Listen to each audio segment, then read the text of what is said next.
품꾼들을 불러 나중 온 자로부터 시작하여 먼저 온 자까지 삭슬 주라 하니 제11시에 온 자들이 와서 한 데나리온씩을 받거늘 먼저 온 자들이 와서 더 받을 줄을 알았더니 그들도 한 데나리온씩 받은지라.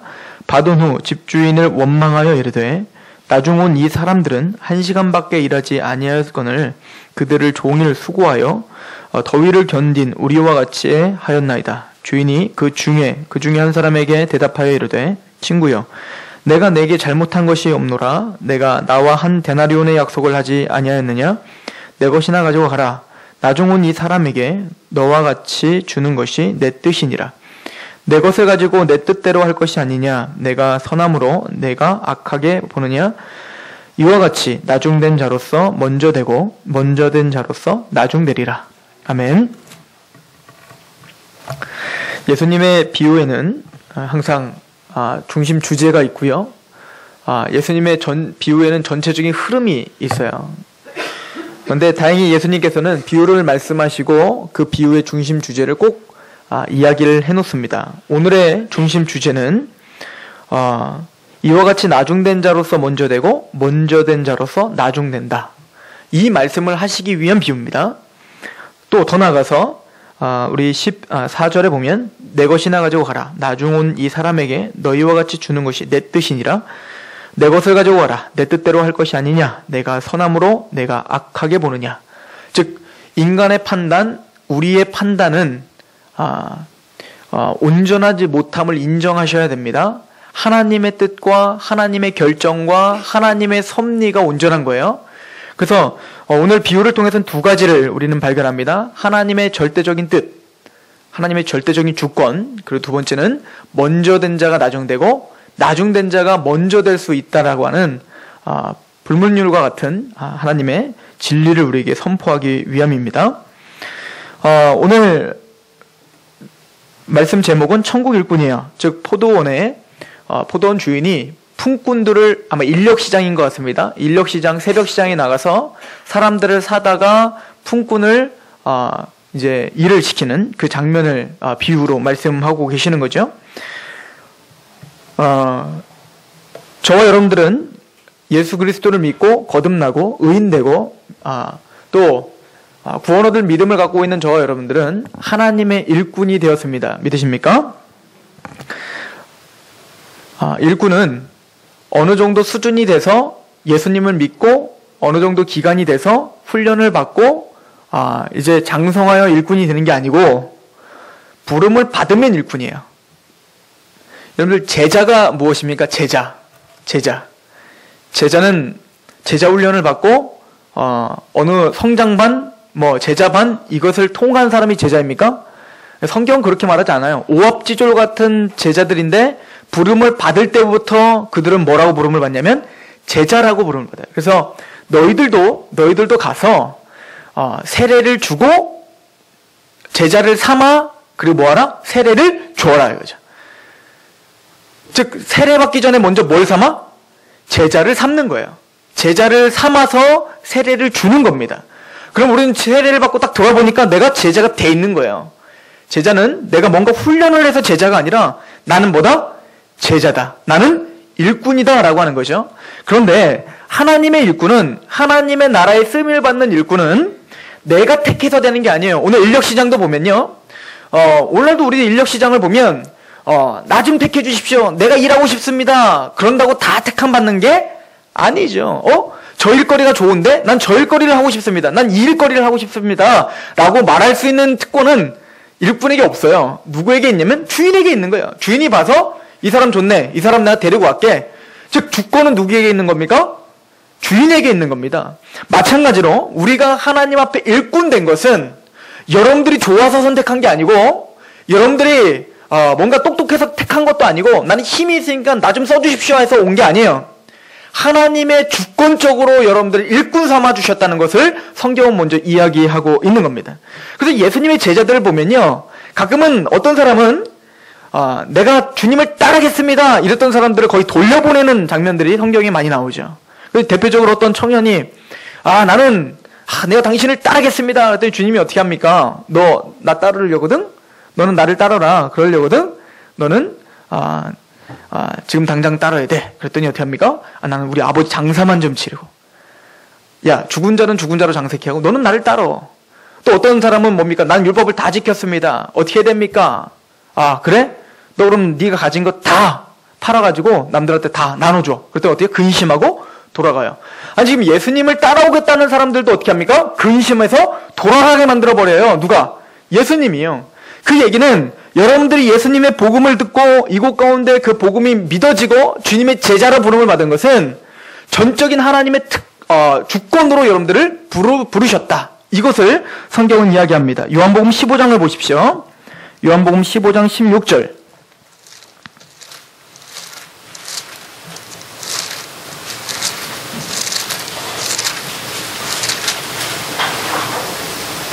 요한복음 15장 16절을 보시면 하나님이 이렇게 말씀하십니다. 주님께서 직접 하신 말씀이죠. 같이 봉독합니다. 시작.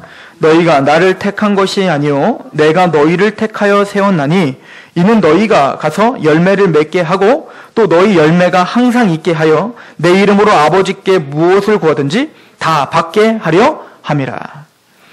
너희가 나를 택한 것이 아니요 내가 너희를 택했다는 거예요. 우리가 예수님을 택했다라고 말하는 건 거짓말이에요.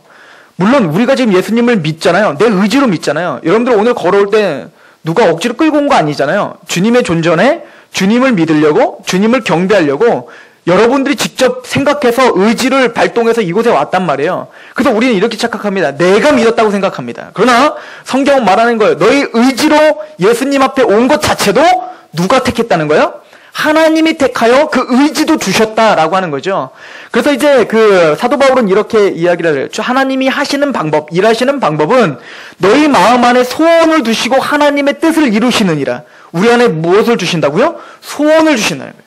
예수님을 믿고 싶은 갈급함, 예수님 앞에 다가갈 수 있는 그 갈급함, 이 모든 것도 다 누가 허락했기 때문에 여러분들이 주님의 일꾼이 됐다? 주님이 택하시고 주님이 여러분들에게 믿음도 주셨다라고 성경은 이야기합니다. 그런데 에베소서 1장을 보시면요. 창세 전에 그리스도 안에서 우리를 택하셨대요. 또 그 그리스도께서 우리를 위해서 죄사함 곧 속죄함을 주시기 위해 자기의 몸을 죽이셨대요. 그리고는 우리에게 믿음을 주셨다는데 자 에베소서 1장 13절에 이렇게 써 있어요. 잘 참고해 보십시오.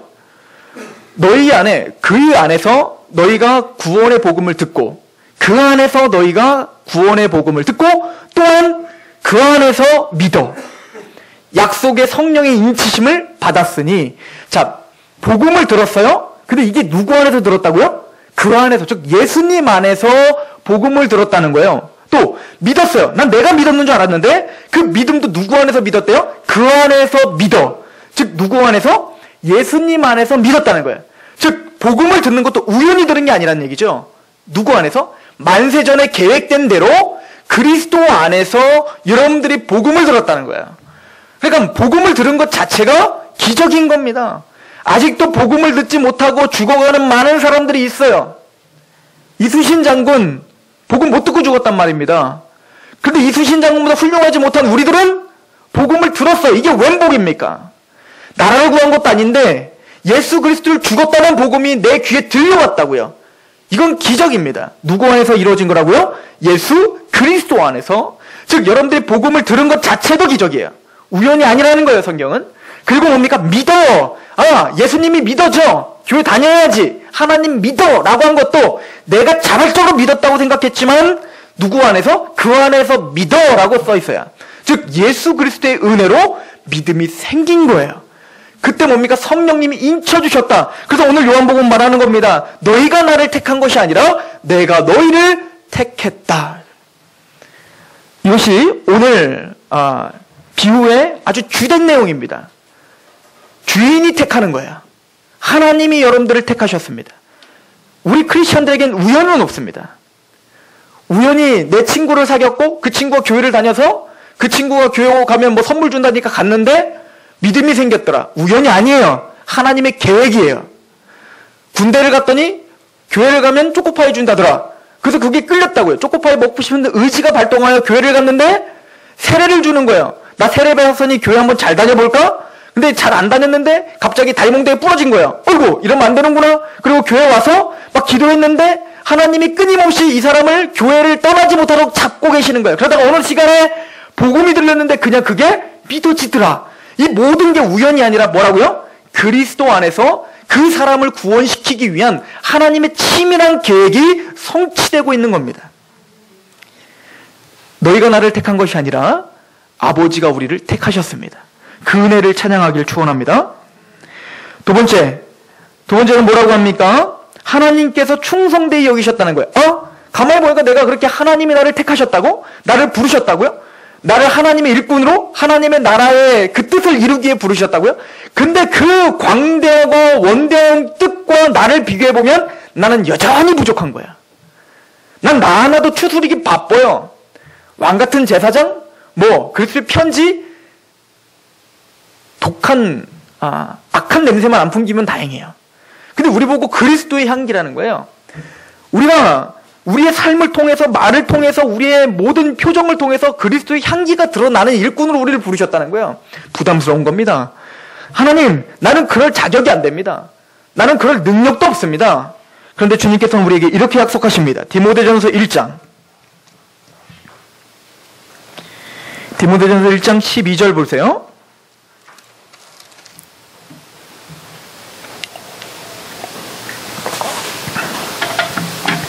같이 봉독할까요? 시작. 나를 능하게 하신 그리스도 예수 우리 주께 내가 감사함은 나를 충성되이 여겨 내게 직분을 맡기심이니. 여러분들이 하나님의 일꾼이 됐습니까? 복음의 일꾼이 됐습니까? 그러면 그 일꾼은 하나님이 택하셔서 된 거예요. 예수님 믿음의 일꾼이라니까요. 그런데 우리가 보기엔 난 여전히 부족하고 하나님의 일을 하는 데 있어서 좀 더 돈 많은 사람 좀 부르지. 좀 더 명예 있는 사람을 좀 부르지. 난 아무것도 없는데, 가진 것도 없는데, 내 자녀도 하나 제대로 키우지 못하는 사람인데, 아니, 난 나 하나도 추스르기 바쁜 난데, 나를 왜 택하셨대? 하나님 손해입니다. 우리가 아무리 그렇게 발버둥을 쳐도 주님은 우리에게 이렇게 약속하는 겁니다. 내가 감사함은 나를 충성되이 여겨. 하나님이 여러분들을 어떻게 보고 계신다는 거예요? 충성되이 여겼기 때문에 주님의 일꾼으로 부르셨다는 거예요. 그래서 은혜죠. 이럴 때 은혜라고 하는 거예요. 내가 어떻게 충성스럽습니까? 충성스럽다는 것은 피스토스, 신실하다, 믿음직스럽다 이거예요. 뭘 하나 맡기면 불안해하지 않는 게 주인이에요. 주인이 불안하지 않는 거예요. 뭘 하나 맡기면 불안하지 않고 그대로 그 일을 충성스럽게 그 자리를 지키고 있는 것이 충성이에요. 진돗개가 그렇다잖아요. 진돗개가 제대로 훈련을 받으면 주인이 잠깐 나갔다 오면 그 집안에 딱 가둬놓으면 아무데나 소변을 놓지 않는다는 거예요. 끝까지 그것에 서서 소변을 참는다는 거예요. 그래서 주인이 오면 그때 팍 나와갖고 논다는 거죠. 즉 그런 게 충성입니다. 즉 뭐냐면 주인이 원하는 대로 그 자리에 시키면 그 자리에서 그것을 충분히 해낼 수 있는 능력이 있는 게 충성인데, 저는 저를 보면 이 충성 없는 것 같은 거예요. 제가 나를 믿을 수가 없는데요. 난 나를 믿을 수가 없어요. 오늘은 막 충성스럽게 하다가 내일 또 뭔가 어떤 일이 닥치면 금방이라도 그냥 무너져버리고 다 때려쳐버리고 예배도 드리고 싶지 않은 그런 상황도 우리에게 닥칠 수 있단 말입니다. 내 마음은 요지부동이에요. 얘 마음은 끊임없이 뭔가 요동치고 있어요. 충성스럽게 뭐 잔잔하지 않는다고요. 뭔가 파도가 치면 겁내요. 베드로처럼. 그런데 주님은 우리를 어떻게 여기신다는 거예요? 충성스럽게 여기신다는 거예요. 여러분들 베드로를 보십시오. 베드로가 처음 부름을 받았을 때 충성스럽던가요? 일이나 안 치면은 좋지? 예수님 따라다니면서 얼마나 일만 치고 다닙니까? 괜히 안식일날 밀가 먹다 걸려가지고 예수님 곤욕 치르게 하고. 여러분들 사도 요한 충성스럽던가요? 그렇게 막 믿음직스럽던가요? 보십시오. 처음에 따라다닐 때 예수님이 이방인에 갔더니 이방인들이 예수님을 받아들이지 않으니까 그 사랑의 사도가 뭐라는 줄 아십니까? 당장 불 떨어뜨려 다 죽여버리죠. 아주 어떻게 할지를 모르는 거예요. 그 승질머리하고는 이 사도들 전체가, 이 제자들 전체가 예수님 따라다니는 내내 승질이 더러워요. 그런데 주님은 끝까지 누구를 믿어주는 거예요? 그 제자들을 믿어주더라는 거예요. 언제까지? 베드로가요, 예수님을 저주했잖아요. 예수님 십자가 다니니까 도망가잖아요. 말은 잘해요. 뭐라고 합니까? 다 떠나도 나는 떠나지 않습니다. 주여, 무슨 말이십니까? 그런 말 하지도 마옵소서. 모두가 다 떠나도 나는 떠나지 않으니 나만 믿으십시오. 그리고 어떻게 합니까? 제일 먼저 도망가는 거예요. 그리고 예수님 십자가 달리니까 어떻게 합니까? 또 사람들이 봤어요. 너 예수님 제자 아니야? 그랬더니 뭐라니까? 나 아니야. 두 번째 물어보면 그러니까 뭐야? 저주하면 뭐야? 아니라는 거야. 이게 충성스럽습니까? 그런데 또 주님은 그렇게 예수님을 배반하고 의심하고 떠난 그 베드로에게 또 나타나셔서 어떻게 합니까? 사랑의 고백을 또 받잖아요. 니 나 사랑하냐? 사랑합니다. 너 나 진짜 사랑하냐? 사랑합니다. 너 진짜 나 사랑하냐? 사랑합니다. 내 양 좀 먹이고 내 양을 쳐. 지금 그렇게 믿음직스럽지 못하고 도망다니는 그 베드로를 잡아다가 자기 목숨으로 산 그 어때요? 그 생명들을 그 베드로에게 맡기는 거예요. 베드로는 충성스럽지 못한데 주님은 베드로를 충성스럽게 끊임없이 여겨주고 믿어주더라. 이게 피스토스예요. 그 믿음이 베드로를 베드로답게 만드시더라. 우리 인생 그거 아닙니까? 우리 끊임없이 넘어지고 믿음직스럽지 못한 우리를 주님이 또 믿어주고 또 믿어주고 또 믿어줘서 우리 이 자리에 서 있는 거잖아요. 주님께서 우리를 충성스럽게 여기셨습니다. 그 피스토스가 없었다면 우리는 이 자리에 있을 수도 없어요. 주님 우리를 충성스럽게 여기줄 뿐만 아니라 뭐라고 말합니까? 나를 능하게 하셨다라고 말합니다. 이건 뭐죠? 일을 맡기고는 할 힘도 주시겠다는 거예요. 걱정 말라는 거예요. 모세가 나 말 못해요. 그냥 하나님 어떻게 합니까? 이 충성지를 못하는 사람 같으니라고. 하나님의 능력이 어떤지 분명히 보여줬는데 지팡이 잡았더니 뱀 되고 뱀 잡았더니 또 지팡이 된 거 분명히 보여줬는데 가슴에 넣었더니 손 문득병 걸리고 다시 넣었더니 손 다시 싹 낫는 그런 기적과 능력을 보여줬는데 또 뭐라는 거? 말 하나 못한다고 지금 그걸 못 전하겠다는 거 아닙니까? 하나님 어떻게 했어요? 막 야단치죠. 야, 그 누가 창조했냐 그래. 그 하나님 어떻게 합니까? 능하게 하시죠. 어떻게? 아론을 붙여줘서 능하게 하시는 거예요.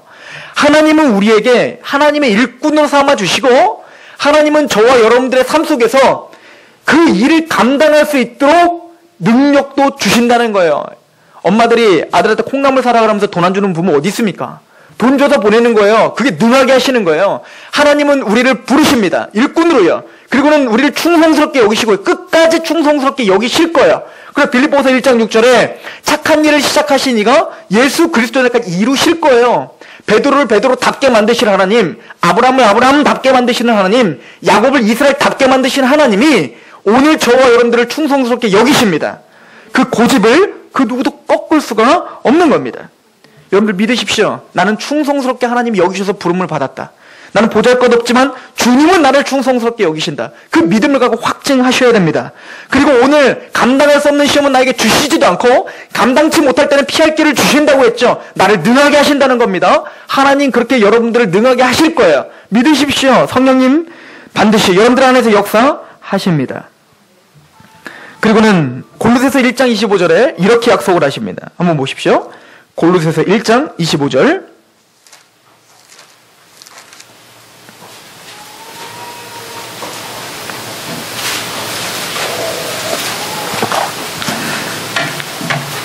같이 봉독해 볼까요?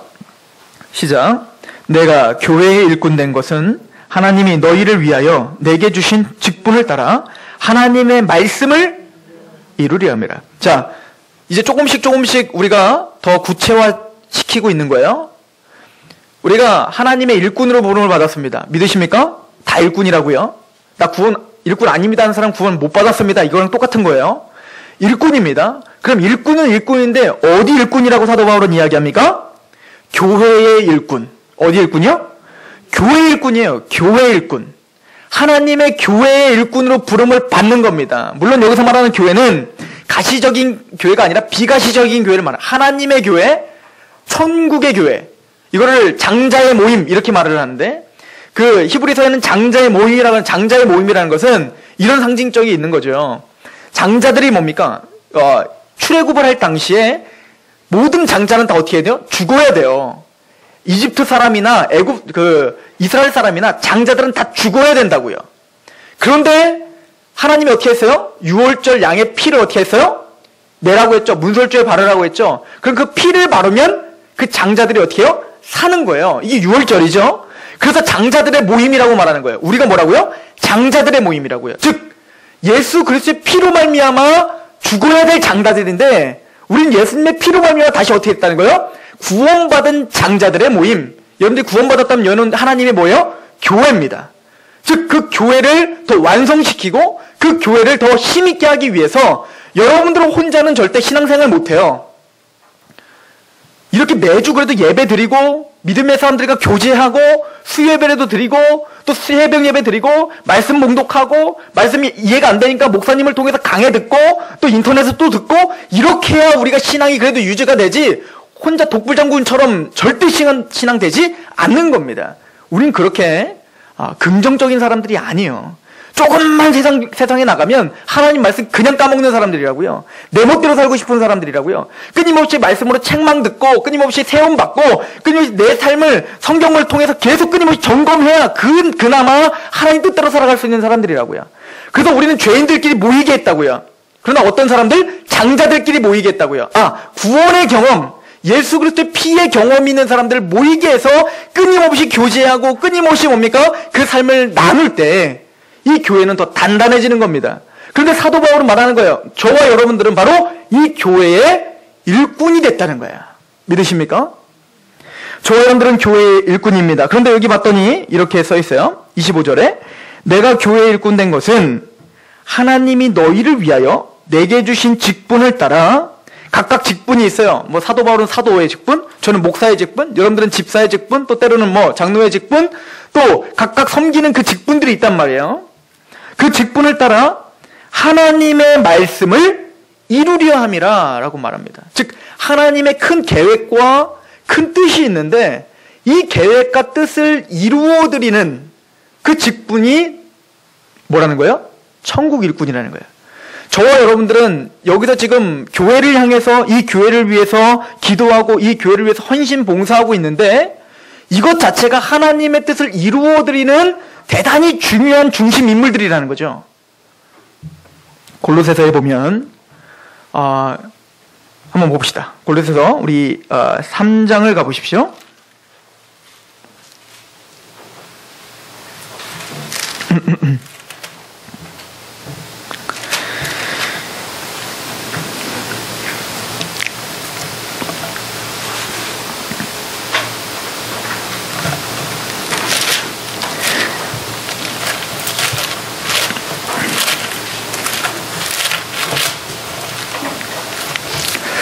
그래서 우리 에베소서를 가겠습니다. 에베소서.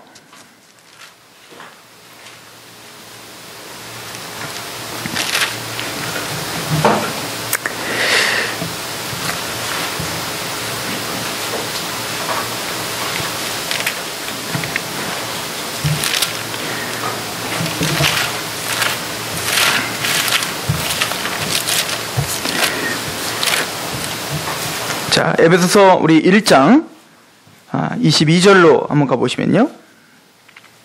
같이 한번 읽어볼까요? 에베소서 1장 22절 시작. 또 만물을 그 발 아래 복종하게 하시고 그를 만물 위에 교회의 머리로 삼으셨느니라. 교회는 그의 몸이니 만물 안에서 만물을 충만하게 하시는 이의 충만이다. 자, 예수님이 저와 여러분들을 위해 죽으셨습니다. 그리고 우리를 뭘로 만드셨어요? 교회로 만드셨습니다. 그런데 이 교회는 뭐냐면 예수 그리스도를 머리로 삼고 우리는 각 지체로서의 교회입니다. 그죠? 그런데 이 교회는 어떤 일을 하냐면 23절에 교회는 그의 몸이니 예수님의 몸이니 자, 여러분들의 머리는 모든 걸 지시하는 게 머리죠. 그 머리가 뜻을 세웠어요. 근데 그 뜻을 이루려면 뭐가 반드시 필요해요? 몸이 필요하다고요. 마찬가지로 하나님이 이 지상에서 하나님의 뜻을 이루기 위한 하나님의 뜻을 도와 이루기 위한 몸이 뭐라는 거예요? 교회라는 거예요. 그래서 이 교회를 통해서 어떻게 하는 겁니까? 만물 안에서 교회는 그의 몸이니 만물 안에서 만물을 충만하게 하시는 이게 뭐라? 충만이다. 이 충만이라고 하는 단어는 플레로마라고 하는 단어예요. 이 플레로마라고 하는 단어 완성시키다. 꽉 찬 상태를 말하는 거예요. 그래서 여긴 충만이라고 번역됐는데 즉 물을 물컵에 따르면 꽉 찼어요. 그럼 뭐죠? 완성된 거죠. 그 상태. 그게 바로 플레로마예요. 그런데 이 땅은 지금 완성된 상태입니까? 아니면 뭔가 병든 상태입니까? 병든 상태죠. 로마서 8장에 보면 이 모든 피조물들도 지금 탄식하고 있다는 거잖아요. 누구 때문에? 저 때문에 그래요. 여러분 때문에 그렇다고요. 아담 이후로 인간이 타락하고 인간이 병들어서 같이 모두 저주받았어요. 이 지구 전체도 다 저주받아요. 이 지구 전체가 아니라 이 우주 전체가, 이 피조세계 전체가 다 지금 뒤틀려 버렸단 말이에요. 그런데 이 뒤틀려 버린 이 피조세계가 하나님의 뜻 가운데 어떻게 되길 원해요? 완성될 거예요. 충만하게 될 거란 말입니다. 이게 완성의 단계 이거라고요. 그런데 이 완성시키는 그 충만, 완성은 뭐라는 거예요? 교회라는 거예요. 하나님의 이 전 우주를 완성시키는 데 있어서 핵심적인 원동력은 뭐라는 거예요? 교회라는 거예요. 저와 여러분이라는 거예요. 왜죠? 자, 이 전체 지구가 언제 완성됩니까? 언제 끝나고 언제 완성되고 충만한 수가 다 차고 이 피조물도 다 새하늘과 새 땅이 다시 열리고 완벽한 이제는 하나님의 축복된 땅이 됩니까? 예수님의 재림이라고요. 근데 이 예수님의 재림은 왜 오늘 당장 안 오십니까? 물론 지금도 오실 수 있어요. 그죠? 이 말하고 있는 중에 오실 수 있어요. 그런데 왜 주님은 이 재림을 계속 딜레이 시키고 있습니까? 왜 오래 참고 기다리며 아직까지 오시지 않는 거예요? 이유는 딱 하나예요. 뭐죠? 구원받을 사람이 아직 구원받지 못했기 때문에 그래요. 이 얘기는 우리 교회에게 주신 일꾼으로서 마땅히 이 교회가 감당해야 될 건 뭐죠? 너희는 제자로 삼아 세례를 줘야 되는 거죠. 그래서 가르쳐 지켜야 되는 거죠. 지키게 해야 되는 거죠. 그래서 오늘 내 옆에 있는 사람이 마지막 사람일 수도 있어요. 믿으십니까? 전 세계에 있는 모든 사람이 다 구원받았더라도 내 옆에 사람이 하나님이 구원받을 사람인데 이 사람이 구원받지 못하면 이 사람이 뭡니까? 구원받을 때까지 하나님 어떻게 하실 거예요? 재림을 늦추시는 거예요. 그만큼 뭡니까? 이 전 세계가 다시 회복되는 것이 늦어지는 거예요. 그러므로 여러분들은 여러분들에게 소속된 그 한 사람에게 복음을 전하고 그 사람에게 뭡니까? 믿음을 주는 것. 이것이 뭡니까? 전 세계 만물을 충만하게 하는 충만이라는 거죠. 이해가십니까? 그래서 이 천국 일꾼을 교회 일꾼이라고 말하고 그리고 이렇게 말하는 거예요. 로마서 15장. 로마서 15장 우리 16절을 보시면 로마서 15장 16절 한번 같이 읽어보도록 하겠습니다. 시작. 이 은혜는 곧 나로 이방인을 위하여 그리스도 예수의 일꾼이 되어 하나님의 복음의 제사장 직분을 하게 하사 이방인을 제물로 드리는 것이 성령 안에서 거룩하게 되어 받으실 만하게 하려. 그 천국 일꾼은 교회 일꾼이요. 다른 말로 무슨 일꾼? 하나님의 복음의 제사장. 이해가십니까? 즉 복음을 맡은 복음의 일꾼이라는 거죠. 왜요? 이 여러분들에게 맡겨진 이 복음은 이 모든 피조세계를 완성시킬 수 있는 충만이에요. 이게 복이라고요. 하나님이 아브라함에게 내가 너에게 복을 주고 너는 복의 근원이 되리라 라고 약속을 합니다. 근데 그 복의 근원이 되리라고 하는 그 개역 성경의 말을 개정 개역은 뭐라고 했냐면 내가 너에게 복을 주고 너는 복이 되리라 이렇게 말했다고요. 즉 이 얘기는 내가 너를 오늘 에베소서의 말씀으로 보면 내가 너를 충만하게 하리라. 너를 완성시키리라. 개인적으로 하나님은 저와 여러분들을 어떻게 하실 거예요? 완성시키실 거예요. 충성되게 여기셔서. 그런데 네가 완성될 뿐만 아니라 너는 뭐가 되리라? 완성이 되리라. 무슨 얘기죠? 너를 통해서 또 완성되는 복의 근원이 된다는 거예요. 너는. 이게 우리가 맡은 대단히 중요한 일꾼인 거죠. 한번 생각해 보십시오. 박근혜 씨가 이번에 당선이 됐어요. 대통령이 됐다고요. 근데 갑자기 어느 날인가 우리 이진원 집사님에게 박근혜 씨의 어떤 측근이 찾아온 겁니다. 지금 이 국정을 지금 쇄신하고 국정을 지금 바로 세워야 되는데 특히 이 부분이 이 북한과의 이 관계가 너무 지금 경색돼 있어서 이것을 풀 수 있는 핵심은 우리나라에 아무리 찾아봐도 우리 이진원 씨밖에 없습니다. 그래서 우리 박근혜 당선인께서 친히 나를 보내신 겁니다. 그리고는 아무한테도 말하지 마십시오. 이거는 국가 보안 1급입니다. 그러므로 지금 그럼 난 뭐 해야 되죠? 하던 걸 그냥 하시면 됩니다. 그냥 열심히 신성대학교 가서 열심히 그거 하십시오. 그리고 사회복지 그거 따고 그렇게 하셔서, 그렇게 하시면 뒤에서 우리가 다 알아서 할 테니, 그러나 박근혜 당선인은 우리 이진원 씨를 충성스럽게 여기고 계십니다. 당신은 이 나라의 보안의 핵심입니다. 당신이 무너지면 우리나라가 무너집니다. 그리고 돌아갔어요. 그러면 세상 사람들은 모르죠. 이문경 집사님이 우리 이진원 집사님한테 밥도 안 주고 그럴지도 모르지만 이진원 집사님은 그런 상황이 올지라도 어떤 마음이 들까요? 마음이 뿌듯한 거예요. 당신은 모르겠지.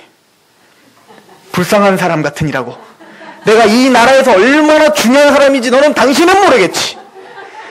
애들이 말을 안 들어요. 맨날 돈만 달라고. 그러면 이러지. 네 아버지가 어떤 일을 하는지 너네는 모르겠지.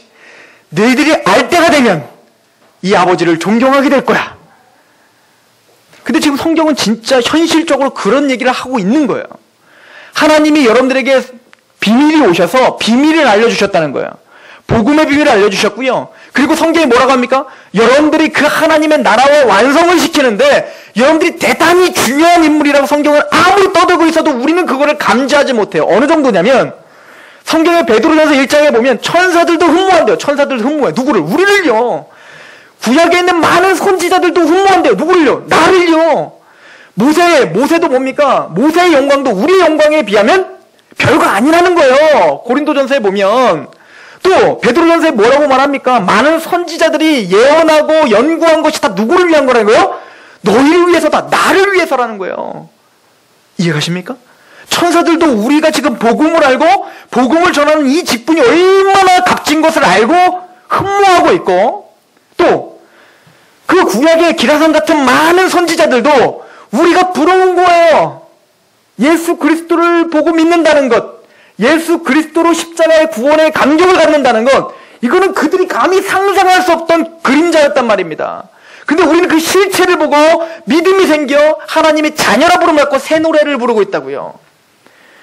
누구만 이것을 감지덕지하게 받아들이지 못하니, 우리만 직접 누리고 있는 우리만 얼마나 감지덕지한지 모르는 거죠. 서울 사는 사람들 남산 타고 안 올라가잖아요. 서울 사는 사람들 뭡니까? 유람선 안 타요. 우리나라 가서 타지. 왜죠? 그게 얼마나 값진지 모르는 거야. 가서 얼마나 그게 좋은지. 꼭 그런 사람들처럼 우리 그 복음이 얼마나 사람들이 부러워하는지, 지금 천군 천사들은 얼마나 우리가 복음을 갖고 있는 것이 그렇게 값진지, 그거에 대해서 우리는 인식하지 못하고 사는 거죠. 그래서 우리가 얼마나 중요한 임무를 지금 띠고 있는지조차 우리는 모르는 거예요. 그걸 말하는 겁니다. 저 안 믿는 사람들 저 부자인데 좋겠다. 그걸 부러워하고 있는 거예요. 여러분들 이렇게 살다가는 주님 나라 갔을 때 진짜 창피할 겁니다. 내가 왜 그런 배설물 같은 걸 가지고 이 값진 걸 들고 있으면서도 이것을 값지다고 말을 못했을까? 저는 우리 서산상록교회 저를 비롯한 우리 모든 성도들이 값진 것을 값지다고 주님 앞에 가지고 나가 너무 고맙다고 지금부터 기뻐할 수 있는 그런 성도들이 되길 소망합니다. 진짜 후회할 거라니까요. 보십시오. 고린도후서 3장을 보세요. 뭐라고 말하는지. 고린도후서 3장.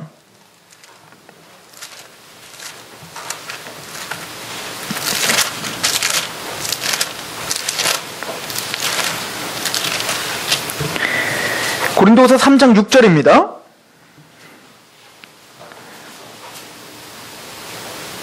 같이 봉독합니다. 시작. 그가 또한 우리를 새 언약의 일꾼 되기에 만족하게 하셨으니 율법 조문으로 하지 아니하고 오직 영으로 함이니 율법 조문은 죽이는 것이요 영은 살리는 것이다. 그래서 우리를, 자 보세요. 이제 정리해 봅니다. 하나님의 일꾼, 천국 일꾼, 교회의 일꾼, 복음의 일꾼, 이것을 뭐라고 말합니까? 6절에 새 언약의 일꾼. 새 언약의 일꾼이에요, 우리가. 그러더니 이 새 언약의 일꾼과 누구를 비유하고 있어요? 아까 제가 잠깐 얘기했잖아요. 7절. 돌에 써서 새긴 죽게 하는 율법의 조문의 직분. 이거 모세의 직분입니다. 십계명 받은 거, 돌판에 십계명 받은 거. 직분도 영광이 있어. 이스라엘 자손들이 모세의 얼굴에 없어질 영광 때문에 그 얼굴을 주목하지 못하였거든. 이게 무슨 얘기죠? 모세가 시내산에 가서 십계명 받아왔을 때 하나님을 대면하고 얼굴이, 하나님의 영광이 얼굴에 묻었다고요. 그래서 그 상태로 내려오니까요, 이스라엘 백성들이 도대체 모세 얼굴을 볼 수가 없는 거예요. 왜냐면 그 영광이 너무 빛나서. 죽게 하는 의문의 직분도 그렇게 영광이 있다면, 9절. 정죄의 직분도 영광이 있은즉 의의 직분은 영광이 더욱 넘치리라. 즉 새 언약의 직분, 복음을 전해서 살리는 직분. 모세는 죽이는 직분이잖아요. 율법 전해서 너 죄인이야, 죽이는 직분이지만 우리는 뭐예요? 살리는 직분이에요. 너는 하나님의 자녀야. 너는 구원받는 사람이야. 그렇게 살리는 직분이 우리 영의 직분은 영광이 더욱 넘치리라. 아직도 감이 안 오세요? 에베소서 보세요.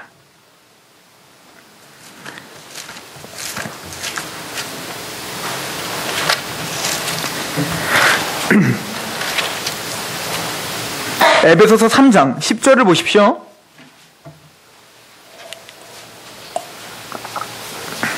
(9절) (10절) 같이 읽어보겠습니다. 에베소서 3장 9절 10절 시작. 영원부터 만물을 창조하신 하나님 속에 감추어졌던 비밀의 경륜이 어떠한 것을 드러내게 하려 하심이라. 자, 보십시오. 하나님의 비밀이 있었다고요. 만세전부터 감추어졌던 비밀이 있었어요. 근데 그 비밀이 드디어 어떻게 했다는 거예요? 드러났다는 거예요. 누구를 통해? 10절 시작. 이는 이제 교회로 말미암아 하늘에 있는 통치자들과 권세자들에게 하나님의 각종 지혜를 알게 하려 하시면, 하늘에 있는 통치자들과 권세자들은 누구죠? 천사들을 가리키는 거예요. 이거는 거의 성경의 고유명사입니다. 하늘의 통치와 권세. 즉 많은 그 천사들도 비밀을 몰랐어. 하나님의 지혜를 몰랐다고요. 그 누구를 통해서 우와 대단하다. 진짜 대단하신데? 와, 그 지혜가 정말 측량할 수가 없구나. 그 영광을 측량할 수가 없구나. 그걸 누구를 통해서 배우고 있다는 거예요? 저요. 여러분이요. 죄인이었던 여러분들이, 하나님을 대적했던 여러분들이 예수 그리스도를 만나고 새 노래로 하나님을 찬양하는 그 소리를 들으며 하나님의 지혜를 발견하는 거예요. 이 교회가 이 땅에서 역사하며 이 천사들은 지금도 감사하며 감격하고 있다는 거예요. 기가 막히네. 어떻게 이 사람이 이렇게 변했지? 하나님 대단하십니다. 우리 하나님이신 예수 그리스도가 자기를 죽여 살린 존재니 얼마나 위대하게 보이겠습니까? 누가? 저와 여러분, 이 교회가요. 그런데 우리는 뭡니까? 그 감사와 감격을 잃어버리고 사는 거예요. 사도 바울이 무덤에서 벌떡 일어날 일이죠. 그 감사와 감격을 잃어버리지 않기를 소망합니다. 우린 그런 일꾼이에요. 여러분들 교회 일꾼 되고 복음의 일꾼은 바로 이런 일꾼입니다. 믿으십니까? 그런데 오늘 핵심입니다. 그런데 오늘 비유는 뭐냐면 그 천국의 일꾼 된 자가 나중된 자가 있고 먼저 된 자가 있다는 거예요. 다 천국은 가요. 천국은 가는데 큰 자가 있고 작은 자가 있더라는 거예요. 이 땅에서 어렸을 때부터 믿어서 모태신앙입니다. 나는 목사였습니다. 나는 뭐 했습니다. 선교훈련 받았습니다. 이거 다 필요 없다는 거예요. 그렇게 막 먼저 나간 것처럼 앞선 것처럼 살지만 그 사람이 천국에 가서는 가장 작은 자일 수 있어요. 또 어떤 사람은 눈에 보이진 않아요. 뭐 한 것도 없는 것 같아요. 저는 외식하기 참 좋은 입장에 서 있죠.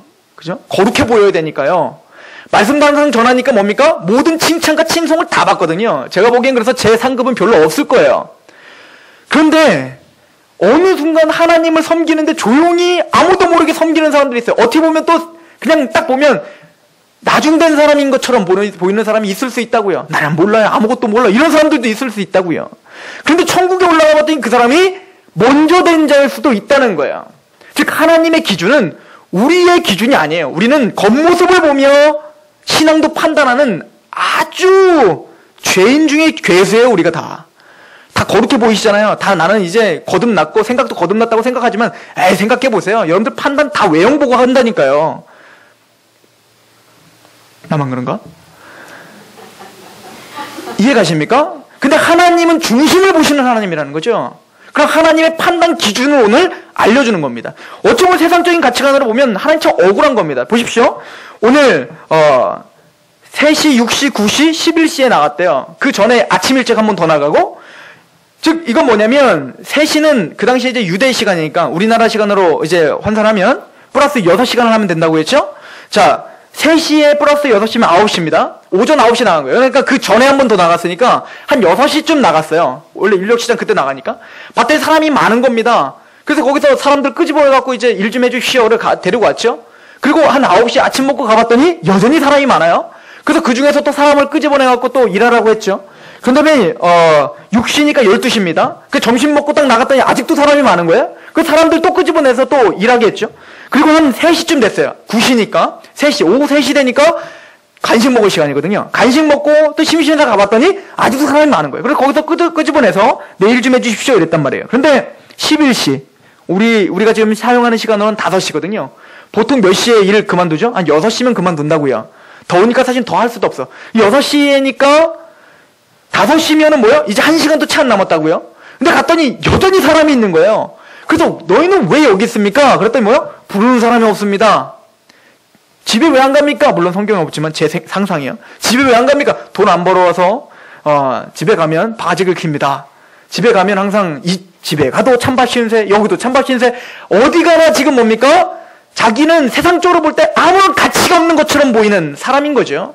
그랬더니 이 주인이 어떻게 하는 거예요? 당신도 오십시오. 그래서 일을 시킨 거죠. 그리고 딱 한번 생각해 보세요. 이 사람 일 얼마나 했을까요? 5시에 불렀어요? 오고 가는데 차 안 타고 걸어갔으니까 10분 걸렸어요? 옷 갈아입어야 될 거 아니에요? 옷 갈아입었어요. 20분 걸렸어요? 자, 이제 얼마 남았어요? 40분 남았죠? 40분인데, 자, 설명해야 될 거 아니에요? 자, 당신이 오늘 할 작업은 이겁니다. 10분 걸렸어요? 30분 남았어요. 자, 이제부터 빨리 하십시오. 30분 동안 하면 보통 또 일 정리해야 되니까 한 20분 했다고 해봅시다. 20분이란 거예요, 20분. 그래, 넉넉 잡고 30분 일했어요. 그런데 이제 돈을 줍니다. 돈을 주는데, 아까부터 하루 종일 일했던 사람과 30분 일한 사람이 있다고요. 근데 아까부터 하루 종일 일한 사람부터 돈을 줬어.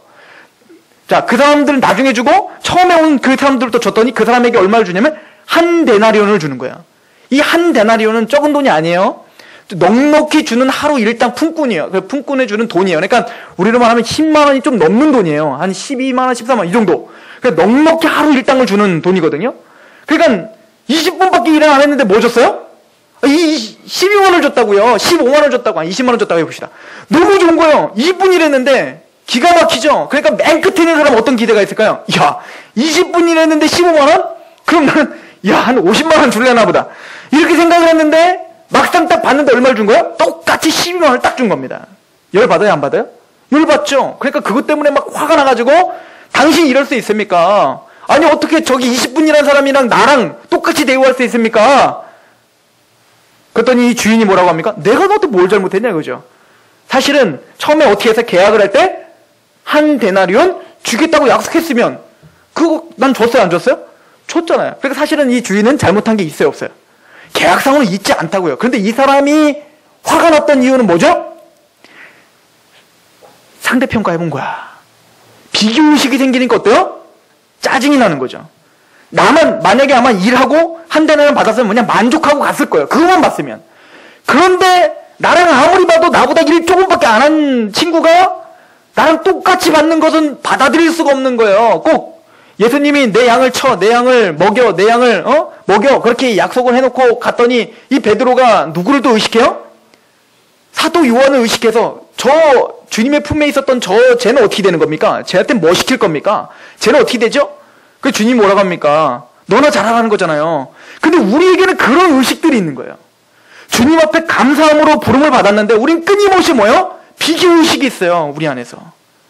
그리고는 나보다 이 사람이 더 많이 갖고 하나님이 세상적인 어떤 환급을 주면 그것 때문에 또 힘들어하는 거예요.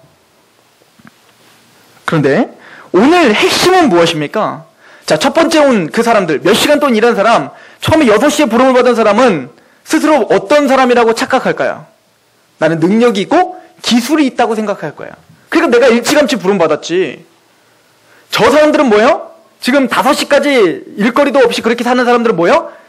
인생이 나고자. 나는 뭔가 능력이 있어서, 힘이 있어서 내가 그럴듯해서 나를 불렀다고 생각했다고요. 근데 성경에는 한마디도 그 사람의 능력을 보고 불렀다는 것이 없습니다. 그러니까 이 사람한테 만약에 처음 온 사람한테 이렇게 해봅시다. 처음 온 사람에게 당신 화장실 청소하세요. 그럼 뭐라고 할까요? 내가 이거 하려고 여기까지 왔는 줄 아슈? 난 내 기술이 있고 내 능력이 내 전문성이 있는데 나보고 지금 뭐 하라고? 그리고 화를 낼 거라고요. 뻔해요. 지금 주인한테 대드는 거 보니까.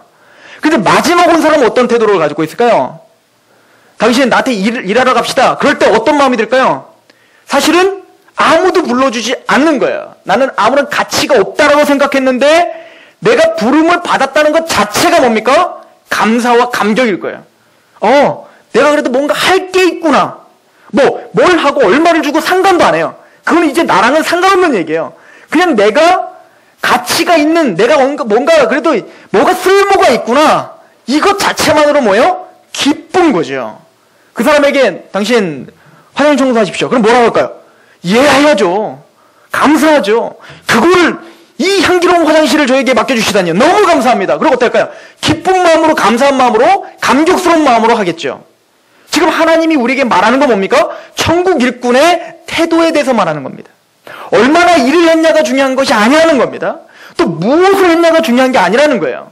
어떤 태도로 주님 앞에 서 있느냐가 중요하다는 겁니다. 우리가 처음 부름을 받아 오랫동안 20년, 30년을 신앙생활했지만 그 내내 하나님께 원망하며 나의 것을 추구하며 끊임없이 그렇게 했다면 천국에서는 반드시 나중된 자가 될 것입니다. 그러나 우리가 구원 막 받은 사람일지라도 또 신앙의 연륜이 없을지라도 또 때로는 아는 게 많이 없을지라도 우리가 섬길 때, 복음을 전할 때, 교회 일을 할 때, 하나님의 일을 할 때 이 마지막 온 사람처럼 정말 감사한 마음으로 그 하루를 살았다면 그는 처음 된 자가 될 것입니다. 제가 다녔던 모교회가 있는데 그 교회에 갑자기 커졌어요. 그 교회가. 그 부목사님이 굉장히 좋으신데 그 부목사님이 담임이 되시면서 떠났던 성도들이 모여들고 그래서 한 200명 정도 됐던 교회가 한 400, 500명 정도가 되는 교회로 확 불었죠. 그러니까 이제 싸움이 나기 시작하는데 어떤 싸움이냐면 원래 그 터줏대감처럼 있었던 옛날부터 계셨던 그 분들이 기분이 나쁜 거예요. 왜냐면 어디서 굴러먹다 온 이 뼈다구들이 자꾸 들어가고 새로 보는 사람들이 와갖고 내가 할 일을 자꾸 그 사람들이 가로채가는 거예요. 목사님은 또 새로운 사람들 또 막 이렇게 일도 시켜주고 이래야 또 좋으니까. 그러니까 막 내가 여기 원래 주인이고 원래 내가 여기서 개척 멤버고 막 이랬는데 괜히 어디서 오던 굴러먹다 온 것들이 내 자리를 뺏어간다고. 아주 나중될 사람들이죠. 주의 일을 할 때 어떤 태도로 주님 앞에 서 있는가. 우리는 하나님 앞에 부름을 받은 천국 일꾼들입니다. 복음의 일꾼입니다. 교회 일꾼입니다. 하나님은 여러분들의 비밀을 알려주셨습니다. 그 비밀을 가진 사람으로 나는 아무런 자격이 없는데 부름을 받았다는 확신을 가지십시오. 그리고 무엇을 하든 이 교회에서 무엇을 하든 또 여러분들의 직장과 가정과 어디에서 주님의 복음의 제사장으로서 무엇을 하든 감사함으로 서 있을 때 여러분들은 처음 된 자가 될 것입니다. 우리 서산상록교회 모든 성도들은 다 이 땅에서 다 나중된 자처럼 그렇게 살아가시길 소망합니다. 하나님 반드시 여러분들의 그 영혼과 여러분들의 그 영원한 삶을 보장해 주실 것입니다. 기도하겠습니다.